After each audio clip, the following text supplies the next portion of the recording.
Sponsored by खाता book. Business हुआ easy. अगले साल होने वाले विधानसभा चुनाव से पहले राजनीतिक दल शक्ति प्रदर्शन का कोई मौका नहीं छोड़ना चाहते और ताकत दिखाने के लिए जिला पंचायत के चुनाव से बेहतर अवसर क्या होगा। तो राज्य में जिला पंचायत के चुनाव चल रहे हैं अध्यक्ष के लिए और चल रही हैं विधानसभा चुनाव की तैयारियां।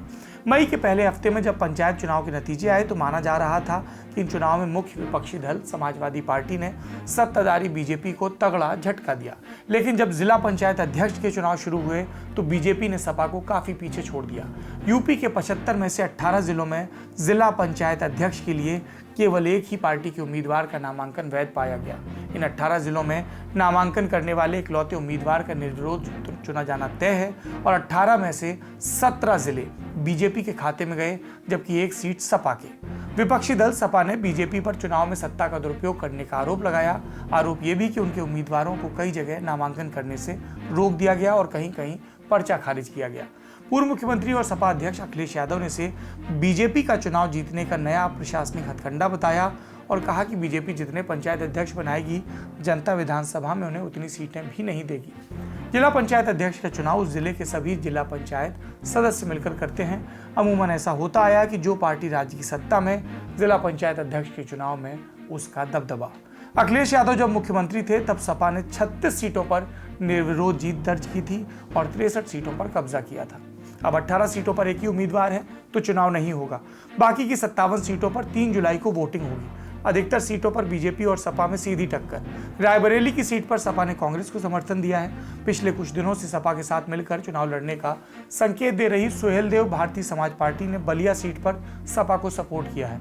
पश्चिमी उत्तर प्रदेश में सपा और रालोद मिलकर चुनाव लड़ रहे हैं। बीजेपी ने भी 2 सीटें अपने सहयोगी अपना दल के लिए छोड़ी हैं। बीजेपी ने 75 में से 65 सीटों पर जीत का लक्ष्य रखा है। जिला पंचायत चुनाव को लेकर हो रही मोर्चेबंदी के बीच बसपा की प्रमुख और पूर्व मुख्यमंत्री मायावती ने भी एक प्रेस कॉन्फ्रेंस की और कहा कि बीएसपी जिला पंचायत अध्यक्ष के चुनाव में उम्मीदवार नहीं उतारेगी। कार्यकर्ता पंचायत चुनाव में समय न खराब करें और विधानसभा चुनाव की तैयारी करें। हमें इस बात की भी जानकारी है कि जब बीएसपी की यहाँ सरकार बन जाएगी तो तब प्रदेश के अधिकांश जिला पंचायत अध्यक्ष खुद ही बीएसपी में शामिल हो जाएंगे, क्योंकि ये लोग सत्ता के बिना कतई भी नहीं चल सकते हैं। इस बात को भी ध्यान में रखकर हमारी पार्टी ने यूपी में ये जिला पंचायत का चुनाव नहीं लड़ने का फैसला लिया है। लेकिन यहाँ मैं इस चुनाव के संबंध में ये भी स्पष्ट कर देना चाहती हूँ कि यदि हमें ऐसा लगता कि ये चुनाव निष्पक्ष होने वाला है तो फिर हमारी पार्टी ये चुनाव जरूर लड़ती है और हमारे काफ़ी जिला पंचायत के अध्यक्ष भी जरूर चुनकर आते। हालांकि बीएसपी ने अपनी सरकार के समय में चाहे छोटा चुनाव हुआ हो या बड़ा चुनाव हुआ हो, उसमें ऐसी कुछ भी बेईमानी व धांधली आदि नहीं होने दी है, जिससे लोगों का लोकतंत्र में विश्वास बना रहे। प्रेस कॉन्फ्रेंस में मायावती ने विधानसभा चुनाव के लिए तैयार नारा भी बताया। क्या है ये नारा जो मायावती ने बताया? उन्होंने कहा कि हमारा उद्देश्य और नारा एक ही है, यूपी को बचाना है, सर्वजन को बचाना है, बीएसपी को सत्ता में लाना है।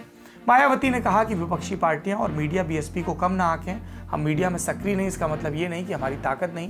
बीजेपी सरकार पर हमला बोलते हुए कहा कि बीजेपी वैसे ही काम कर रही है जैसे सपा काम कर रही थी। इससे पहले बसपा प्रमुख ने ट्वीट करके कहा था कि AIMIM यानी असदुद्दीन ओवैसी की पार्टी के साथ गठबंधन में चुनाव लड़ने की खबरों में सच्चाई नहीं है।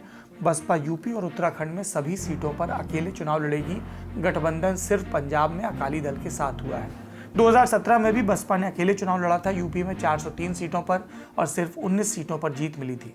उपचुनाव में एक सीट गंवाने के बाद पार्टी की सीटें 18 रह गई थी और इसके बाद विधायकों का जाने का सिलसिला शुरू हो गया था। 4.25 साल में मायावती ने 19 में से 12 विधायकों को गंवा दिया है। उन्होंने अपने खोए सियासी जनाधार को दोबारा वापस पाने के लिए 4 साल में 4 प्रदेश अध्यक्ष भी बदले, लेकिन विधायकों की संख्या घटकर इकाई में आ गई और नेताओं का पार्टी छोड़ने का सिलसिला अभी जारी है।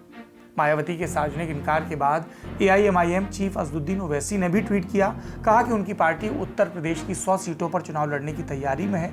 ओवैसी ये भी बोले कि उनकी पार्टी ओम प्रकाश राजभर की अगुवाई वाली भागीदारी मोर्चा के साथ मिलकर चुनाव लड़ेगी। AIM के अलावा बिहार की सत्ताधारी JDU और वीआईपी इन दो पार्टियों ने भी यूपी में चुनाव लड़ने की घोषणा की है। चौथी सुर्खी बंगाल से। मुख्यमंत्री ममता बनर्जी और राज्यपाल जगदीप धनखड़ का झगड़ा एक कदम और आगे बढ़ गया। ममता बनर्जी ने कहा, राज्यपाल जगदीप धनखड़ 1991 के जैन हवाला मामले में आरोपी हैं और एक भ्रष्ट आदमी है। राज्यपाल जगदीप धनखड़ हाल में उत्तर बंगाल के दौरे पर गए थे, उस पर भी ममता बनर्जी ने सवाल उठाए। कहा कि राज्यपाल क्यों गए और क्यों इतने सारे लोगों को अपने साथ लेकर गए। मुख्यमंत्री के मुताबिक राज्यपाल दार्जिलिंग जाकर बीजेपी के साथ मिलकर आंदोलन भड़काना चाहते हैं। मुख्यमंत्री ने आज फिर राज्यपाल को हटाने की मांग की और कहा कि इससे पहले उन्होंने राज्यपाल को हटाने के लिए 3 चिट्ठियां लिखी थी। तो एक दिन ममता बनर्जी राज्यपाल पर कोई बयान देती हैं, दूसरे दिन राज्यपाल कुछ कहते हैं और इस झगड़े में हार सिर्फ संवैधानिक मूल्यों और परंपराओं की होती है।